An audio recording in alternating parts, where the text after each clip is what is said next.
Look at this skull. Both temples punched clean through. A single wooden pole would have run straight through the bone, left to right, so the head could be lifted, mounted, and put on public display. This is one of more than 650 skulls pulled out of the ground a few meters behind one of the most visited Catholic cathedrals in the Western Hemisphere. Sitting there about 5 meters below street level, sealed under 5 centuries of colonial city, lime mortar, and silence. And for nearly all of those 500 years, historians were quite confident they weren't there. Because Spanish soldiers wrote about what they saw when they first walked into the Aztec capital in 1519. Detailed, specific accounts. The drilled temples. The wooden poles. A tower of skulls cemented with mortar and a wall of heads stretching alongside it. And for most of the time since, the scholarly consensus was that those soldiers were lying, or exaggerating so wildly the accounts were useless. The structures didn't sound physically possible. The numbers were clearly inflated. Nothing in the ground backed them up. The accounts sat in archives, treated as propaganda rather than testimony.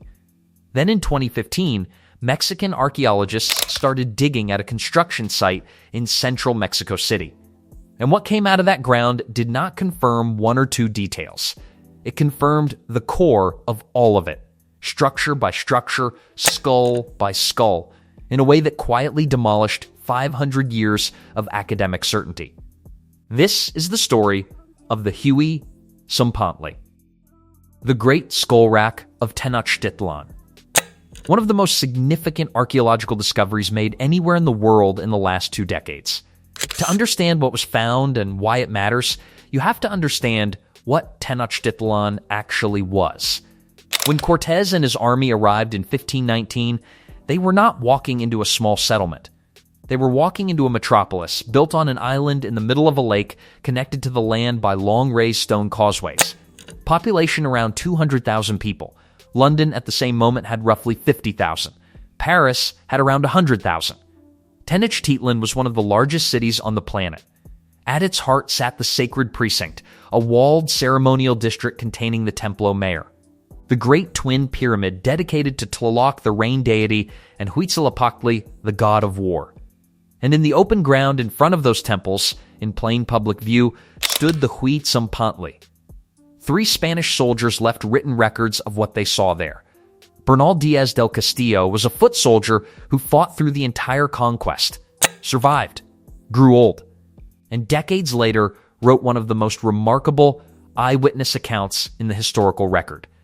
He described the skull rack in specific terms: the drilled holes, the wooden beams, the way the structure was assembled. He was not writing to impress a king. He was an aging soldier who believed the official accounts had left things out and wanted the truth on paper before he died. Andres de Tapia was a Spanish captain who claimed to have personally counted 136,000 skulls.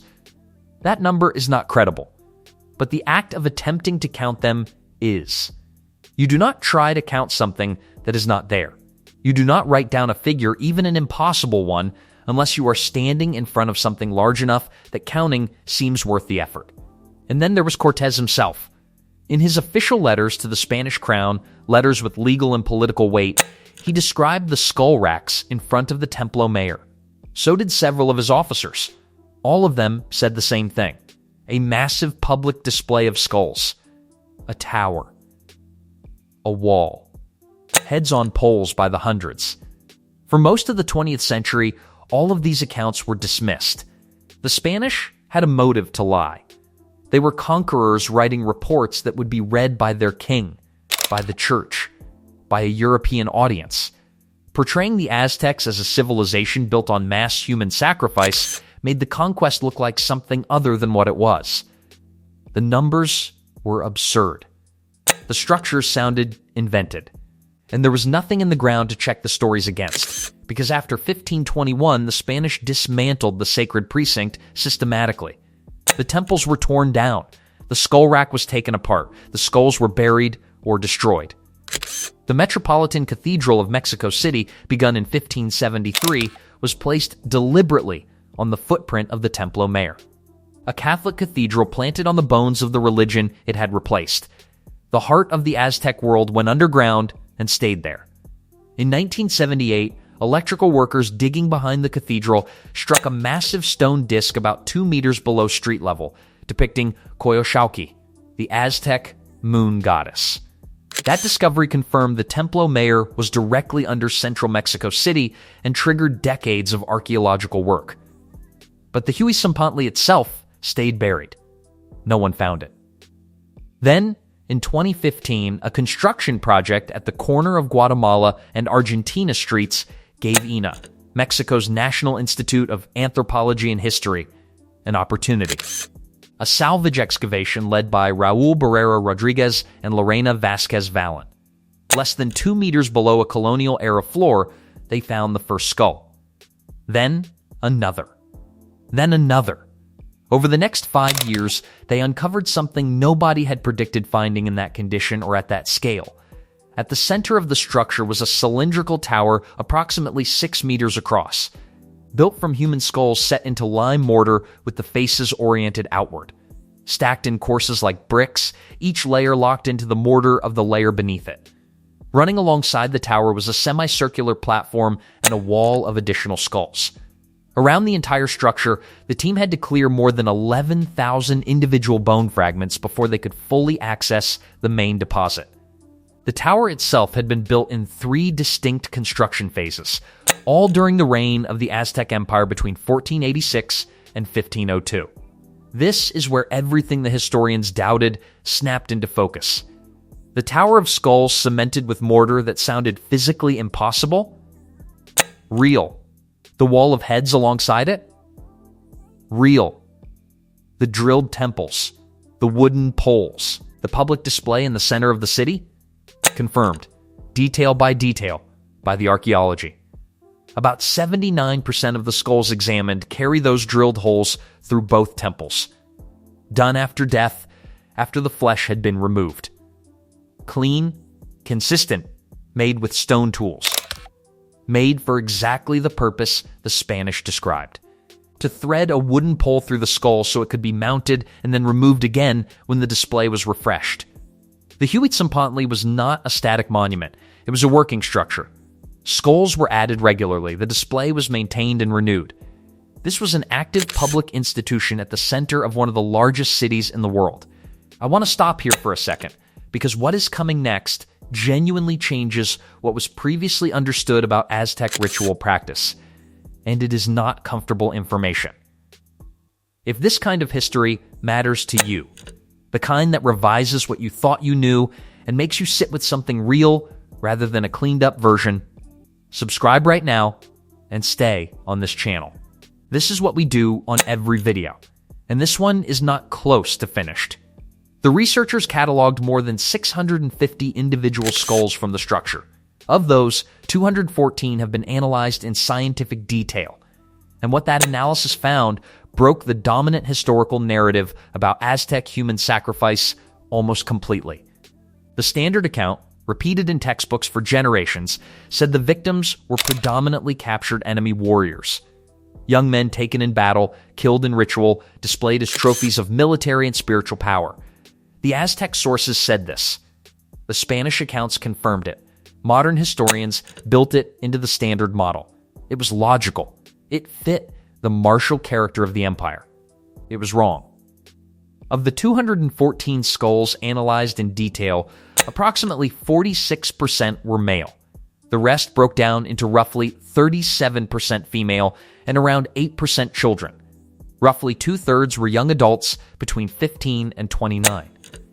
But the presence of women and children on the central public monument of the Aztec capital was not something any researcher had anticipated. Some of the female skulls carry evidence of cranial modification, the deliberate reshaping of the skull during infancy, a practice specific to particular communities across Mesoamerica. What it tells researchers is that these women were not random captures from raids. They had grown up somewhere specific, in communities with distinct cultural identities. They were someone's daughters. Someone knew their names. The children are the hardest part to sit with. 3 child skulls have been identified, with tooth development confirming their age. Child sacrifice in Mesoamerican archaeology is documented in other contexts, particularly in connection with Tlaloc. but their presence on the Hueyi Tzompantli itself was unexpected by every researcher on the site. The demographic profile of this rack tells us it served a purpose more complex than a warrior trophy wall. The combination of men, women, and children points toward different ritual categories, possibly different deities honored across the 3 construction phases, a wider sacrificial system than the warrior capture model could account for. The direction the data points is clear. The Hueyi Tzompantli was not what anyone thought it was. The next major question is where these people came from. 2 scientific investigations are running right now. The first is stable isotope analysis. During childhood, the chemical composition of local food and water locks permanently into developing teeth. By analyzing isotope ratios from tooth enamel, scientists can map where an individual grew up with considerable geographic precision. 83 skulls from the rack have been sampled, and the work is being conducted at the University of Georgia under Mexican government funding. The second is ancient DNA extraction. Bone powder from selected skulls is being processed at Mexico's National School of Anthropology and History, with genetic sequencing carried out at the Max Planck Institute in Germany. Ancient DNA can reveal ancestry, regional origin, and whether any of these individuals were related to one another. Neither project has published final results, but the preliminary picture suggests a significant portion of the people on this rack were not from Tenochtitlan at all. They had been brought there from other parts of the empire or beyond its borders. When those results are published, it will be one of the most detailed reconstructions of sacrifice victim identity ever achieved in Mesoamerican archaeology. The Metropolitan Cathedral of Mexico City took nearly 250 years to complete after its foundation in 1573, built deliberately on the physical footprint of the Templo Mayor. The Christian gods stood where the Aztec gods had stood. Millions of visitors pass through that cathedral every year. And a few meters behind it, the Hueyi Tzompantli has been rising out of the ground since 2015, skull by skull, confirmation by confirmation. Bernal Diaz del Castillo wrote his account as an old man trying to get the truth on paper before he died. Andres de Tapia gave an impossible number but described a real structure. Cortez wrote to his king about something he had seen with his own eyes, and for 500 years, historians decided the men who wrote those accounts could not be trusted. The ground disagreed. The skulls have catalog numbers now, detailed measurements. Each one has a place in the INA project database, and each one represents a person who had a childhood, a language, a face that people recognized, a life that ended on a stone platform in the center of a city that no longer exists in the form it once took. We will probably never know their names. The records that might have carried those names were destroyed in the same conquest that dismantled the rack. But the isotope A results and the genetic data will tell us something else in the next few years.